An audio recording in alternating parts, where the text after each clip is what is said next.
오늘 1월 셋째 주 또 주일 예배 또 함께 하신 모든 분들에게 하나님의 크신 은총이 함께 하시기를 주님의 이름으로 축원드립니다. 자, 오늘 주신 본문의 말씀을 가지고 선을 많이 행하라. 우리 한번 따라해 볼까요? 선을 많이 행합시다. 성경적입니다.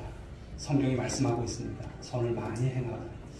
그런데 우리가 그리스도인이지만 세상을 살아가면서 세속 세상에 살다 보니 우리가 때로는 세상에 물들 때가 참 많아요. 세상에 어떻게 물들을까요? 소유지향적인 가치관에 물들어가는 우리들의 모습을 볼 때가 많습니다. 그러나 우리 인생에서 가장 중요한 것은 여러분 소유 자체가 아니에요. 내가 이만큼 더 많이 가지고 이만큼 있었으면 더 좋겠다, 이것이 아니라 우리의 신앙은 바로 하나님을 향한 참 신앙을 갖는 것이 가장 중요한 줄 믿으시기 바랍니다. 하나님을 참되게 믿는 신앙, 성경이 말씀하신 대로 가르침을 받고 그 말씀대로 살아가는 우리 하나님 중심적인 신앙이 너무나 중요합니다. 그러게 될 때 바로 거기서 주시는 바로 진정한 평안이 있고 우리 하나님 은혜 안에서 참된 만족이 있음을 믿으시기 바랍니다. 그리고 그 신앙으로 우리가 삶을 살아가게 될 때 바로 우리로 인해서 그 신앙으로 인해서 맺어지는 열매가 중요하다는 사실입니다. 그래서 오늘은 이 시간에 이 선행과 관련해서 선을 많이 행하라는 이 말씀과 관련해서 선행의 열매에 대해서 함께 살펴보며 은혜를 받고자 합니다. 자, 오늘 말씀을 통해서 저와 여러분들이 남은 생애입니다. 우리 남은 생에 어떻게 삶을 살아가야 될까요? 바로 우리의 남은 생에는 이 선행의 열매를 많이 맺는 그런 삶이 되기를 간절히 소망합니다. 그리고 그 선행의 열매로 인해서 우리의 인생이 더욱더 복되고 또 존귀하게 되기를 주님의 이름으로 축원드립니다. 자, 오늘 본문의 말씀을 보면 바로 사도 바울이 믿음의 아들 디모데에게 보내는 마지막 서신, 바로 이 결론의 말씀인 것이죠. 그는 디모데가 이제 교회 지도자로서 성도들을 이제 올바른 인생관과 이 가치관에 관해서 잘 가르칠 것을 권면하고 있습니다. 그 내용이 무엇이냐면 소유를 가지고 하나님께서 우리에게 베푸신 그 소유를 가지고 선행의 열매를 많이 맺으라고 하는 이 말씀인 거예요. 그래서 저는 이 시간 본문의 말씀 이 중심으로 해서 몇 가지를 나누어서 생각해 보고자 합니다. 먼저 이제 이 소유라고 하는 것에 있어서 한계가 있음을 우리는 알아야 된다는 거예요. 소유의 한계. 오늘 사도 바울은 17절에서 이 성도들에게 건면한 말씀을 전해주고 있습니다. 17절 말씀을 보실까요?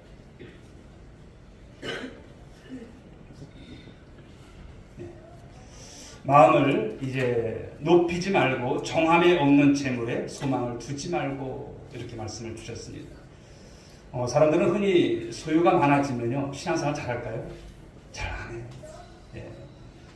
교만해지기 쉽고요. 그리고 신앙의 나태함에 빠질 때가 참 많다는 거예요. 오늘 본문에서 주로 이 재물에 대해서 언급을 하고 있지만 인간의 소유한 재물 위에도 우리에게 주신 것이 참 많잖아요. 명예, 권세, 지식, 이런 재주들, 여러 달란트들 참 많습니다. 여러 가지가 있죠. 그런데 어쨌든 이런 것들이 사람이 많이 이제 갖게 되면 그 소유한 사람들이 대개 보면요 신앙생활을 우리가 잘하지 않는 모습을 볼 수가 있다는 것이죠. 왜 그럴까요? 바로 하나님보다 자신의 소유를 더 의지한다는 거예요. 여러분, 우리는 그런 신앙에 대해서는 안 될 것입니다. 할렐루야.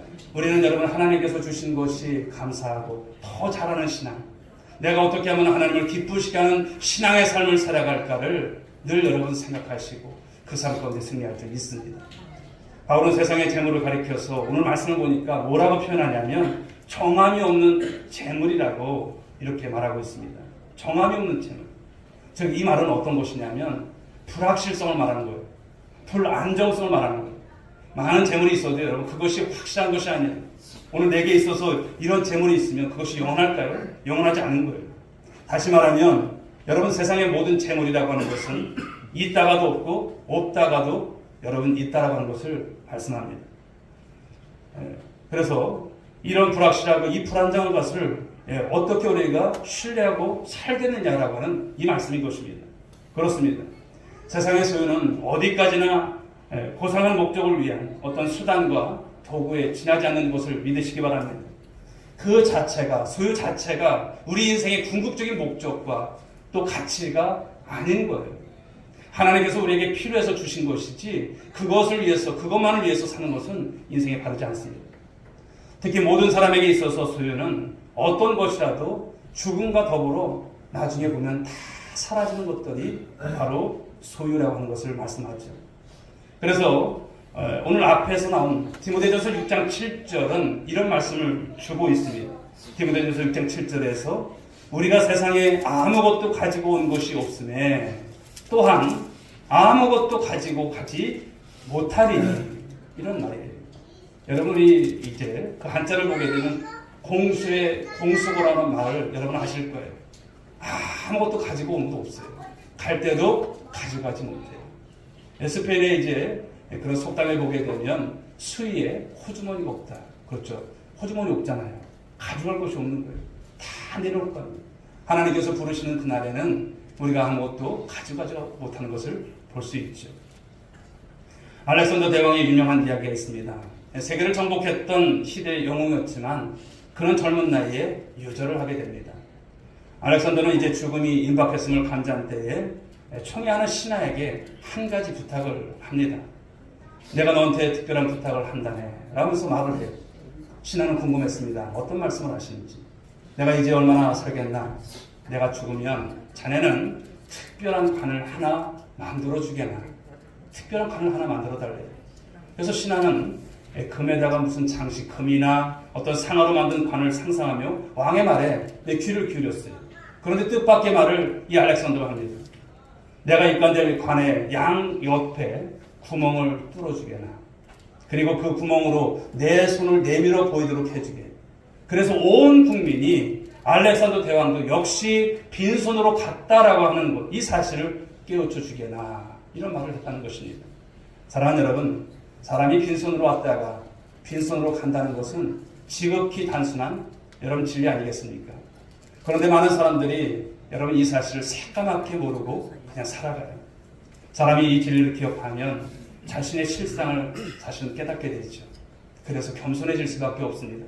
그리고 하나님을 바라보는 바로 눈이 떠지는 것입니다. 더 나아가서는 내세의 천국을 소망하는 눈이 떠지는 거예요. 여러분 이것이 무엇입니까? 이것이 신앙인 거예요. 이것이 신앙입니다. 그래서 오늘 바울은 17절 하반절에서 어떤 말을 합니까? 17절 하반절을 보십시오. 오직 우리에게 모든 것을 후히 주사 누리게 하시는 하나님께 두며 라고 했어요. 하나님께 두며. 무엇을? 하나님께 소망을 두면서 살아간다는 말씀인 것이죠. 그렇습니다. 세상에는 여러분 믿을 게 있을까요? 하나도 없어요. 그러나 하나님은 우리가 영원히 의지할 바 우리의 하나님 아버지가 되심을 믿으시기 바랍니다. 하나님 우리의 남은 생애를 위한 여러분 노후 대책이 있어요. 세상에 여러분 보험이 노후 대책이 아니라 하나님이 우리의 노후 대책이시고 또 죽음 이후를 위한 사후 대책이 하나님이시라고 하시는 말씀입니다. 그 하나님을 믿고 의지하면 목자이신 그분께서 우리 마음에 신령한 기쁨과 평안을 주시고 우리 일생을 보호하시고 인도해 주심을 믿으시기 바랍니다. 세상의 모든 여러분 소유는 한계가 있어요. 갈 때는 아무것도 가지고 가지 못해요. 그러나 하나님께 대한 믿음만 분명할 줄 믿으시고 그 믿음 안에서 바로 십자가의 대속으로 주어진 이 천국 백성 되어서 영원한 하나님의 나라에 들어가서 영생의 복락을 누릴 수 있는 우리 모든 성도들 될 수 있기를 주님의 이름으로 축복합니다. 자, 두 번째 주시는 말씀은 소유의 목적입니다. 소유의 목적이 무엇인가라고 하는 거예요. 인간의 소유는 선한 목적을 위해서 쓰기 위한 것인 줄 믿으시기 바랍니다. 18절 말씀을 보실까요? 같이 읽어보겠습니다. 시작. 선한 일을 행하고 선한 사업을 많이 하고 나눠주기를 좋아하며 너그러운 자가 되게 하라. 아멘. 바로 이것이 선을 많이 행하라 하시는 말씀이고 선행의 열매를 말씀하는 말씀이에요. 그런데 세상 사람들이 소유를 가지고 살아가는 모습들을 보면 과연 그럴까요? 그렇지 않습니다. 사람들이 소유를 가지고 살아가는 모습을 보게 되면 대개 세 가지 유형인 것을 우리가 볼 수 있어요. 세 가지 유형. 첫째는 불용입니다. 안 입을 자의 쓸용인데 어떤 사람들은 바로 소유를 모으는 데만 관심이 있지 도무지 쓰려고 하지 않아요. 쓰려고 하지 않습니다. 세상의 재물이나 명예나 권세나 지식이나 재능 등 각종 소유를 안 쓰고 쌓아두고 그냥 살아가요. 그러나 이것은 하나님 앞에 잘못된 것임을 말씀하는 거예요. 예수님께서 여러분 그 마태복음 25장 말씀을 보시게 되면 우리가 잘 아는 달란트 귀의 말씀을 주시지 않습니까? 2달란트 받았던 종 그리고 5달란트 받았던 종들은 어떻습니까? 이제 가서 그들은 부지런히 일을 합니다. 그래서 어떻게 남깁니까? 2배로 남깁니다. 땅으로 남깁니다. 그런데 1달란트 받았던 종은 어떨까요? 땅속에 묻어뒀다가 주인이 오니까 그대로 그것을 꺼내와서 주인에게 드리는 거예요. 이때 주인이 이 1달란트 받았던 종에게 참 잘했다 이렇게 말씀합니까? 그러지 않아요. 호되게 책망을 하죠. 악하고 게으른 종아 이렇게 말씀을 하시는 거예요. 무엇입니까? 사용하지 않은 것을 질책을 했다라고 하는 말씀인 거예요. 하나님께서 쓰라고 주신 이 소유를 쓰지 않는 것은 하나님 앞에 악한 것임을 말씀하는 거예요. 뿐만 아니라 쓰지 않으면 결국은 어떻습니까? 다 잃어버리게 된다는 말씀인 거예요. 그래서 마태복음 6장 19절은 이런 말씀을 주시죠. 너희를 위하여 보물을 땅에 쌓아두지 말라. 거기는 종과 동록이 해하며 도둑이 구멍을 뚫고 도둑질하느니라. 아멘. 너희를 위해서 보물을 땅에 쌓아두지 말래. 예, 우리는 바로 이런 신앙이 되어서는 안 됩니다. 땅에 그냥 모으기만 하고 써보지도 못하고 들이지도 못하고 여러분 갈 때 보면 정말 우리 옛날에 부모님들 그러셨잖아요. 써보지도 못하고 입어보지도 못하시고 그렇게 살다가 남겼는데 나중에 재산 남기니까 자식들이 서로 싸움박질하고 이런 모습을 참 많이 본다는 거예요. 언젠가 신문에서 황당한 안타까운 기사를 본 적이 있습니다. 부산에서 한 노숙자가 이제 늘 베고 자던 베개가 있었어요. 근데 이 베개가 어느 날 터졌어요. 근데 놀랍게도 거기에서 돈다발이 쏟아져 나왔어요. 물이 얼마나 나왔냐면 3천만 원 나왔어요. 비와 땀에 떨어서 냄새가 나고 구겨지고 뭉개진 돈다발이에요. 기자가 그 사연을 물어봤어요. 그랬더니 그 노숙자가 이렇게 대답을 합니다. 30년 동안 구걸을 해서 한 푼 두 푼 모은 돈입니다. 돌아가신 어머니 생각이 나서 도저히 저는 쓸 수가 없었습니다. 라는 말이에요. 어찌 보면 어이없는 대답이 있죠. 그게 효성인지 모르겠지만 분명한 것은 이 소유를 쓰지 않는 것은 여러분 어리석은 일이고 또 그것이 얼마나 악한 일인가를 말씀하는 거예요. 우리 오늘 이렇게 성도님들은 여러분 불용의 삶이 아니라 정말 하나님께서 주신 것을 통해서 정말 주님 안에서 아름답게 쓰시고 또 쓰임받는 우리 성도들 될 수 있길 주 여러분 축복합니다. 두 번째는 오용입니다. 대개 사람들은 소유를 자신만을 위해서 사용하는 것을 당연하게 이렇게 생각을 합니다. 그러나 하나님 앞에서 여러분 결코 그것은 잘한 모습은 아닙니다. 하나님은 무에서 유를 창조하신 창조주 하나님이심을 믿으시기 바랍니다. 그러므로 만물의 주인은 누구십니까? 하나님이세요. 바로 만물은 하나님의 소유세요. 인간은 단지 그 하나님께서 우리에게 그것을 맡겨주신 거예요. 우리는 맡은 자에 불과한 것이죠. 빈손 들고 왔지만 세상에서 누리고 사는 것은 여러분 사실 보면 내가 얻은 내가 얻고 내가 힘들어서 그렇게 힘써서 얻은 것이 아니에요. 하나님께서 우리에게 주셨기 때문인 것을 믿으시기 바랍니다. 혹자는 그러죠. 조상으로부터 물려받았다고 생각을 합니다. 그러나 그 역시도 하나님께서 주신 거예요. 혹자는 또 자신이 열심히 땀 흘려서 내가 벌었다고 내가 힘써서 벌었다라고 그렇게 말을 합니다. 하지만 그렇게 되도록 하나님께서 건강도 일자리도 주시고 은혜를 여러분 베풀어 주셨기 때문이 아닐까요? 이런 것을 보게 되면 모든 것이 하나님의 은혜요 하나님께서 주신 것입니다. 인간은 단지 소유를 위탁받은 관리인이에요. 우리는 오너가 아니라 우리 매니저예요. 그렇죠. 청직입니다. 그래서 성경은 이것을 말씀하는 것이죠. 청직이라고 하는 표현을 쓴 것입니다. 따라서 모든 소유는 하나님의 뜻에 따라서 잘 사용해야 할 줄 믿습니다. 하나님의 뜻에 따라서.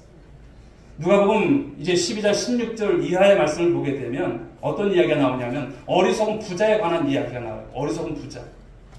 누가복음 12장 19절에 이런 말씀이 있어요. 영혼아 여러 해 쓸 물건을 많이 쌓아두었으니 평안히 쉬고 먹고 마시고 즐거워하자. 이런 말이에요. 바로 이 부자는 소유가 많아졌으니 이제는 앞날에 대한 염려가 없어. 그러니까 놀고 먹자라고 하는 거예요. 세상 말로 여러분 이렇게 팔자가 좋은 사람이 있다면 아마 많은 사람들의 선망의 대상이 되지 않을까요? 그러나 정작 중요한 것은 무엇일까요? 하나님의 판단이 중요한 거예요. 하나님이 어떤 말씀을 하십니까? 누가복음 12장 20절부터 21절에 보면 이런 말씀을 하시죠.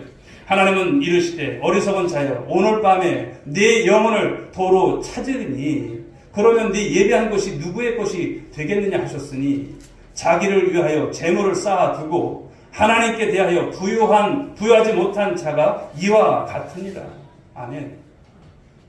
그런 사람은 살아 존재할 가치가 없다는 말씀을 하시는 거예요. 그래서 하나님이 그 영혼을 당장 부르시겠다는 거예요. 세상에 아무리 많아도 하나님께서 부르시면 하나 써보지도 못하고, 그렇죠.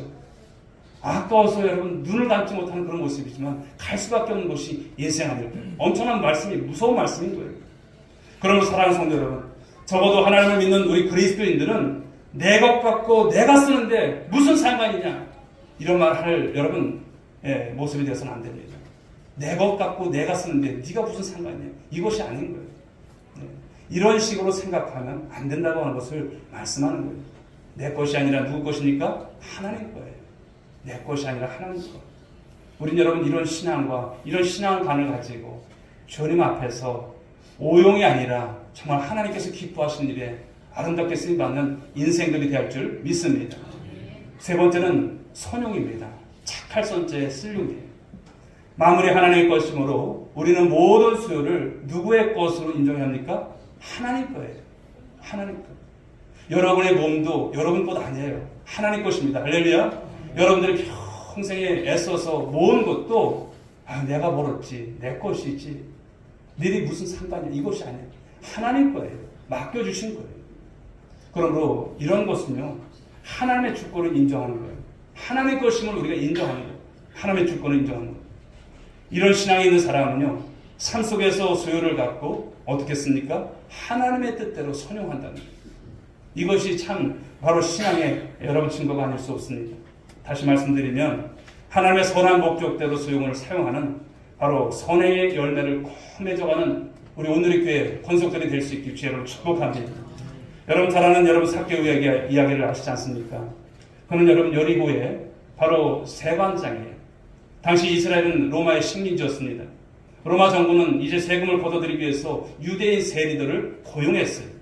그런데 이 세리들 로마 정부에 붙어서 동족을 억압하고 세금을 많이 걷어서 일부는 이제 로마 정부에 상납을 하고 나머지는 자기 여러분 그 몫으로 챙겼던 사람들입니다.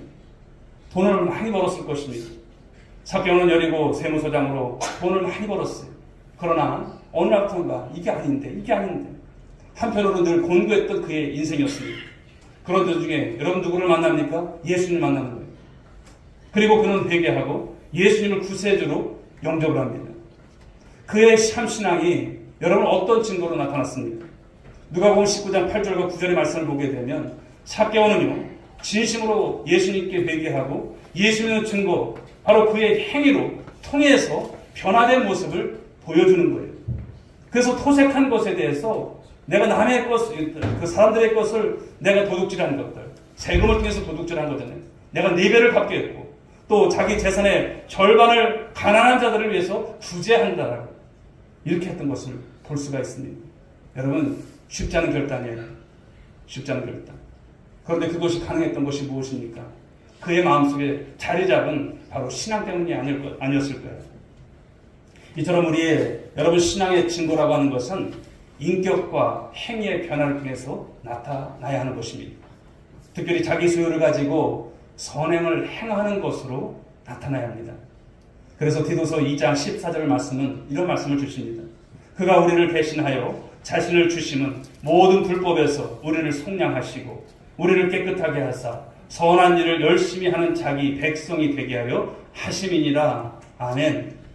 예수님이 우리를 죄에서 구원하신 목적, 그 목적 중에 하나가 무엇입니까? 선행의 열매를 많이 맺는 백성을 만들기 위해 우리에게 이와 같은 말씀을 주신 것입니다. 그런데 우리가 이 선행의 열매를 맺을 때 유의사항이 있어요. 유의사항, 실천사항이 있어요. 여러 가지가 있겠지만 2가지를 말씀을 드리면 그 첫째는 하나는 은밀한 선행입니다. 은밀한 선행. 주님께서 분명히 말씀하셨어요. 우리가 선행을 하려면 은밀하게 하라 이렇게 말씀을 하셨어요. 은밀하게. 마태복음 6장 1절부터 4절에 보면 이런 말씀을 주십니다. 마태복음 6장 1절에서 4절까지 사람에게 보이려고 그들 앞에서 너의 의를 행하지 않도록 주의하라. 그리하지 아니하면 하늘에 계신 너의 아버지께 상을 받지 못하느니라. 그러므로 구제할 때에 위시크는 자가 사람에게서 영광을 받으려고 회당과 거리에서 하는 것 같이 너희 앞에 나팔을 불지 말라. 진실로 너에게 이르노니 그들은 자기 상을 이미 받았느니라. 너는 구제할 때에 오른손이 하는 것을 왼손이 모르게 하여 네 구제함을 은밀하게 하라. 은밀한 중에 보시는 너희 아버지께서 갚으시리라. 아멘. 구제할 때 보면 오른손이 하는 것을 왼손 모르게 하라는 거예요. 그렇게 은밀하게 하라는 말씀을 주시는 거예요. 그러면 아버지께서 갚아주신다는 거예요. 하나님 앞에서 이런 삶이 될 것을 말씀하는 거예요. 자기 이름 내고 나발이면 이미 자기가 상 다 받은 거예요. 그거 원찬다는 것이죠. 그것은 바로 하나님과 상관이 없다라고 하는 말씀인 거예요. 그러므로 우리는 은밀하게 이 선행을 실천하는 성도들이 되어야 할 줄 믿습니다. 개인적으로 지혜로운 방법으로 은밀성을 유지하는 것도 참 좋고요. 그러나 또 교회를 통해서 이 은밀성이 유지가 되고 효과적으로 선행할 수 있는 또 이런 여러분 그런 계기가 있습니다. 그래서 어떤 좋은 일을 교회와 우리가 의논해서 하면 바로 은밀히 하면서도 치우치지 않고 잘 할 수 있다는 거예요. 그러므로 저와 여러분들이 선행을 행할 때는 은밀하게 하십시오. 사람한테 여러분 나 이렇게 했어 저렇게 했어 나 좀 알아줘 이것 아니에요. 하나님이 하시면 되는 줄 믿습니다. 두 번째, 이 선행을 행할 때 대가 없는 선행을 하라는 거예요. 대가 없는 선행. 어떤 선행을 행하면 이제 보답이 되돌아올 수도 있죠. 자연스럽게 그런 일이 생기는 것까지 뭐 나쁘다고 이렇게 말할 수는 없어요. 그러나 마음속에서 미리 계산을 하면서 선행을 하는 것은 하나님 앞에 합당하지 않다라고 하는 거예요. 그러므로 가급적 우리가 대가 없이 이루어지는 선행을 하는 우리 성도들이 될 줄 믿습니다. 예수님께서 하신 말씀을 우리 한번 보면 이런 말씀이 있어요. 누가복음 14장 12절부터 14절에 이런 말씀이죠. 또 자기를 청한 자에게 이르시되 네가 점심이나 저녁이나 베풀거든 벗이나 형제나 친척이나 부한 이웃을 청하지 말라. 두렵건대 그 사람들이 너를 도로 청하여 네게 가품이 될까 하노라. 잔치를 베풀거든 차라리 가난한 자들과 몸 불편한 자들과 전원 자들과 맹인들을 청하라. 그리하면 그들이 갚을 것이 없으므로 네게 복이 되리니 이는 의인들의 부활 시에 네가 갚음을 받겠습니다 하시더라. 이런 말씀이에요. 무슨 말씀일까요? 가까운 사람들과 잔치하지 말라는 그런 말씀으로 여러분 오해하면 안 됩니다. 예. 그런 것은 사람 사는 사회에서 당연한 일이에요. 다만 그런 것만 하지 말고 대가를 바라지 않는 어떤 대가를 바라지 않는 이 선행을 많이 하라고 하시는 말씀인 거예요. 우리가 교회를 섬겨나가면서도 또 여러분들이 세상 속에서도 바로 그런 모습인 거예요. 가끔 여러분 연말이 되거나 이렇게 보면 세상 속에서도 보면 이렇게 이름 없이 그렇죠. 어떤 이제 공공기관에 뭐 몇 천만 원 이렇게 갖다 놓는 그런 손길들, 뭐 천사의 손길 같은 그런 분들을 우리가 보잖아요. 그게 무엇입니까? 어떤 대가를 바라는 것이 아니에요. 이름 없이. 그러나 그 모든 것을 이제 하나님께서 기뻐하시는 이 선행의 열매라고 하는 것을 말씀하시는 거예요. 그러므로 저와 여러분들이 선행을 하실 때 이와 같은 모습으로 잘 선행할 수 있길 여러분 축복합니다. 이제 세 번째 주시는 말씀은 그렇다면 이 선행의 열매를 맺는 자에게 어떤 복이 있는가를 말씀을 주신다는 거예요. 선행의 열매를 맺는 것은 보상을 기대하지 않고 신앙의 증거로 당연히 나타나는 것이죠. 그런데 하나님은 이를 기뻐하시고 보상해 주신다는 거예요. 여러분들의 모든 것을 아시는 하나님 아니시겠습니까? 그러므로 보상이라 말하지만 사실은 이것 역시도 하나님의 은혜라고 말할 수 있습니다. 자, 오늘 본문 19절 말씀을 보실까요? 이것이 장래의 자기를 위하여 좋은 터를 쌓아 참된 생명을 취하는 것입니다. 아멘. 이 말씀을 주십니다. 선행의 열매를 많이 맺는 자에게 주어지는 축복이에요. 장래에 바로 좋은 터라고 했어요. 장래의 좋은 터. 이것은 하늘의 상을 쌓는 것을 말씀합니다. 이 땅에 여러분 상을 쌓는 것이 아니라 하늘의 상을 쌓는 것.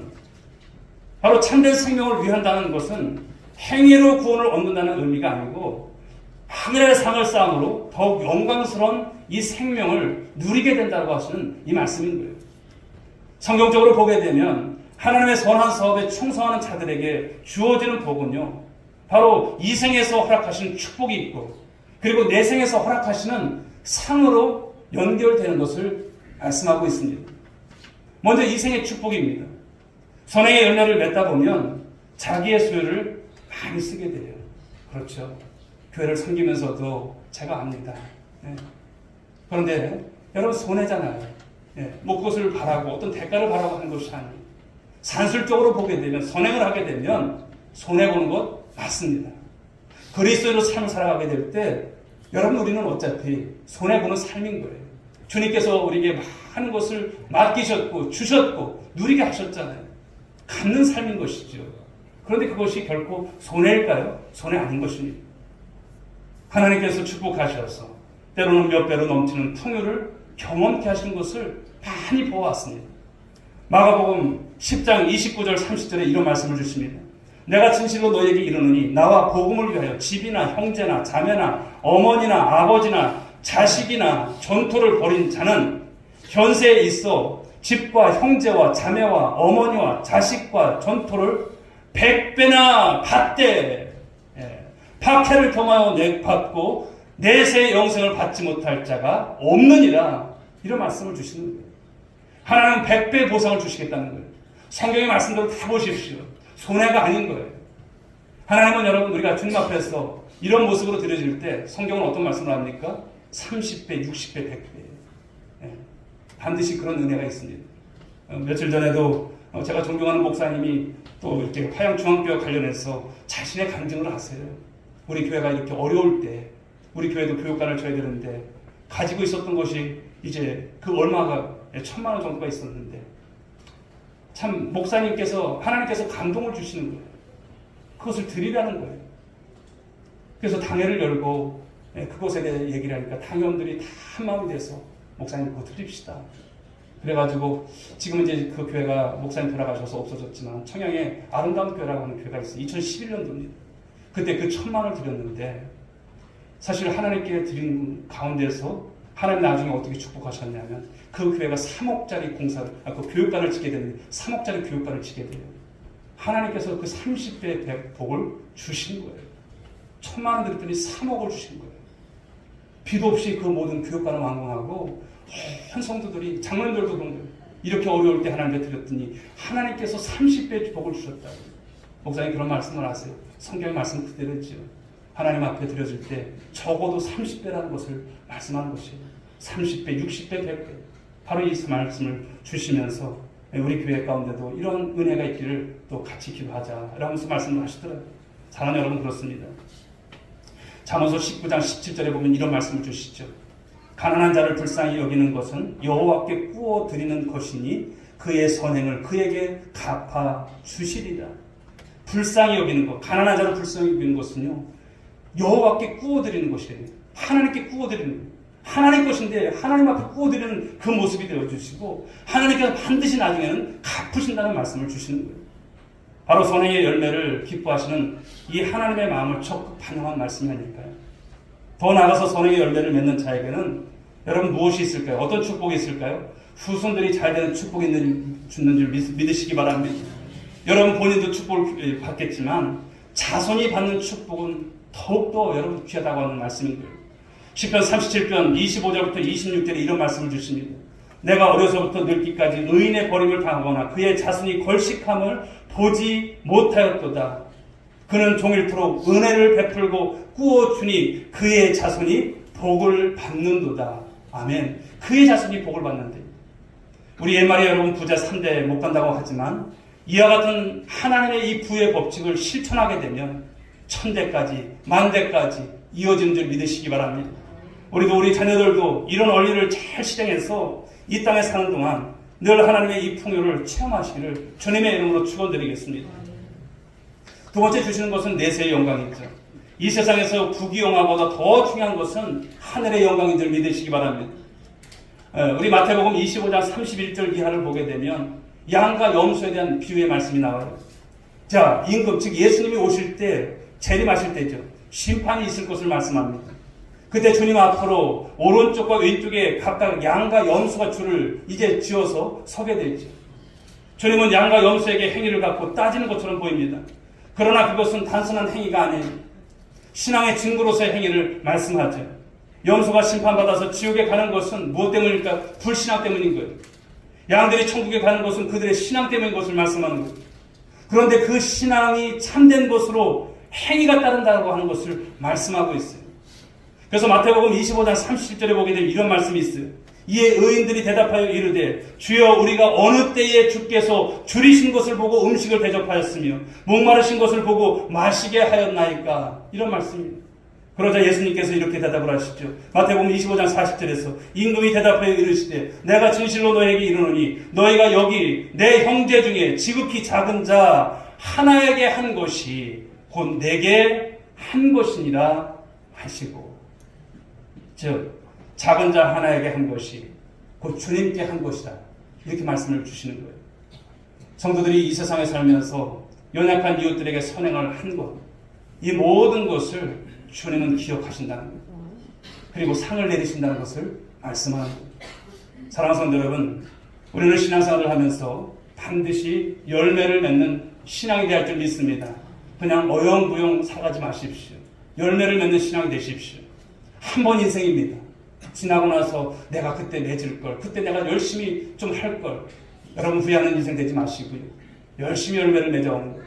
하나님께서 꿈꾸시는 그 교회라고 하는 이 비전, 여러분 이건 슬로건이 아니에요. 비전입니다. 꿈인 것입니다. 그래서 우리가 그 목적을 향해서 나갈 때 바로 하나님께서 주시는 그 열매를 우리가 보고 또 주님을 기쁘시게 하는 삶이 되어야 할 줄 믿습니다. 우리의 인격이 예수님을 닮은 모습으로 변화되고 또 인격의 열매를 많이 맺으십시오. 그리고 우리의 소유를 가지고 선한 일을 많이 하셔야 돼요. 선행을 통해서 열매를 맺어가는 거예요. 그리고 우리가 언젠가 세상을 떠나가게 될 때 주님께서 물으실 거예요. 무엇을 물으실까요? 과연 어떤 질문을 우리에게 여러분 주님께서 하실까요? 얼마까지 벌어봤느냐? 얼마나 높이 올라가 봤느냐? 얼마나 유명해봤느냐? 얼마나 많이 배웠느냐? 여러분 이런 거 물으실까요? 이런 거 묻지 않아요. 주님을 위해서, 주님의 선한 목적을 위해서, 이웃을 사랑하고 섬기기 위해서 얼마나 많은 선행을 했느냐, 이것을 물으실 거예요. 얼마나 많은 선행을 했느냐. 사랑하는 여러분, 말씀을 맺습니다.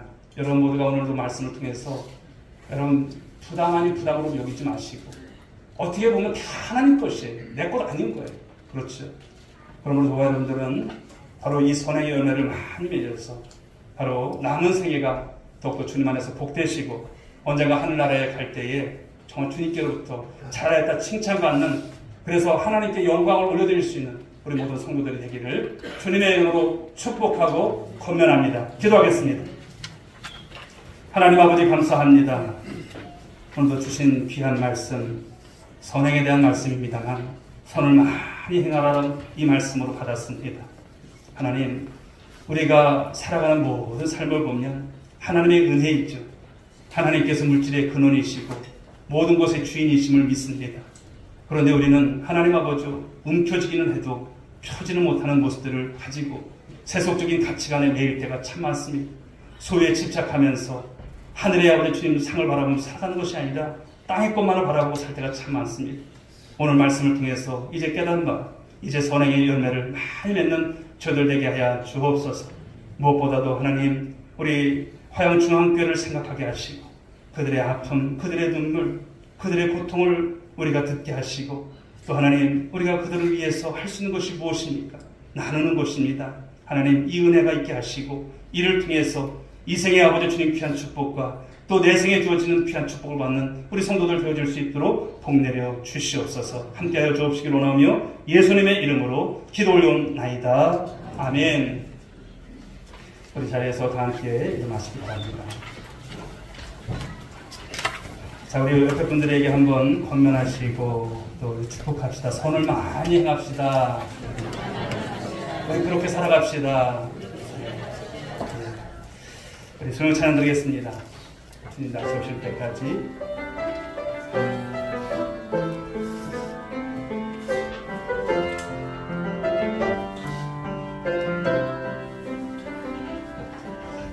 주님 다시 오실 때까지 나는 이 길을 가리라.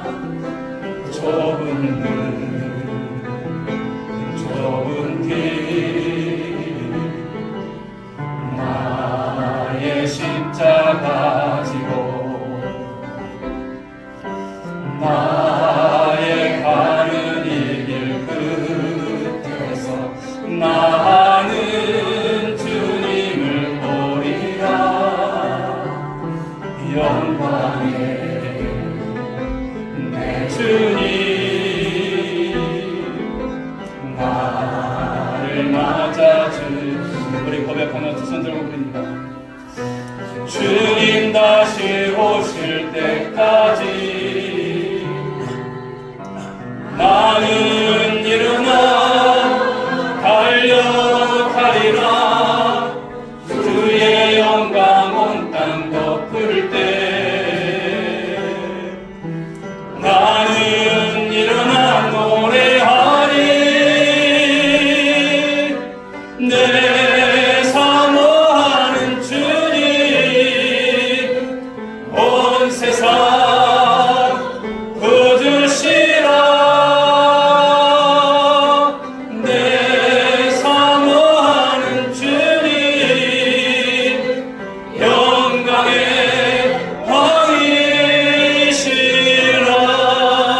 왕이시라.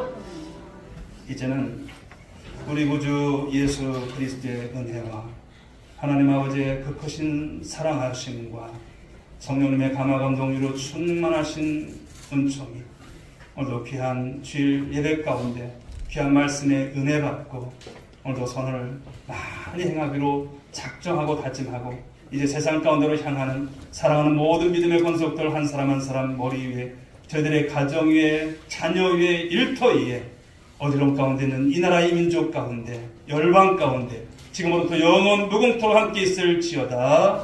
아멘. 주여 주시옵소서.